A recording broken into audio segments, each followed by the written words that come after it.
আল্লাহ সুবহানাহু ওয়া তাআলা পবিত্র কুরআনে ইরশাদ করেন, নিশ্চয়ই আল্লাহ ও তার ফেরেশতাগণ নবীর উপর দুরূদ পাঠ করেন। হে ঈমানদারগণ, তোমরাও তার উপর দুরূদ ও সালাম পাঠ করো। এই আয়াত শুধু একটি নির্দেশ নয়, এটি এক বিশাল সম্মানের ঘোষণা। ভাবুন তো, যে কাজটি স্বয়ং আল্লাহ এবং ফেরেশতারা করছেন, সেই একই আমল করার সুযোগ একজন সাধারণ বান্দাকেও দেওয়া হয়েছে। এটাই দুরূদের মর্যাদা। অনেক মানুষ মনে করেন দুরূদ শুধু একটি ইবাদত, কিন্তু বাস্তবে দুরূদ হলো হৃদয়ের ওষুধ। যখন কেউ নিয়মিত দুরূদ পড়তে থাকে, তার অন্তরে ধীরে ধীরে এক ধরনের নূর সৃষ্টি হয়। রাগ কমতে শুরু করে, হিংসা দুর্বল হয়ে যায়, অস্থিরতা শান্ত হতে থাকে।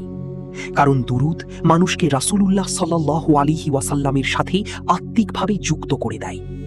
আর যে হৃদয় নবীর ভালোবাসার সাথে যুক্ত হয়, সেই হৃদয় কখনো অন্ধকারে ডুবে থাকতে পারে না।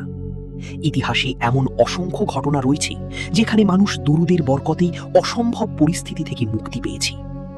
কারো ঋণ সহজ হয়ে গেছে, কারো মানসিক কষ্ট দূর হয়েছে, কারো জীবনের কঠিন দরজা খুলে গেছে।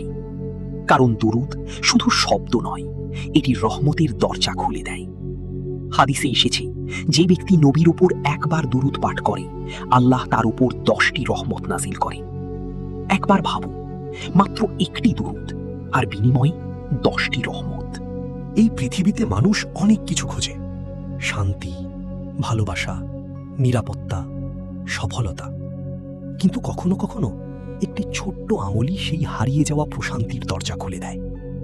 আর সেই আমলটি হতে পারে দুরূদ শরীফ। তাই আজ থেকেই আপনার জিহ্বাকে দুরূদে অভ্যস্ত করুন। হয়তো আপনার জীবনের সবচেয়ে বড় পরিবর্তন শুরু হবে একটি দুরূদ থেকে।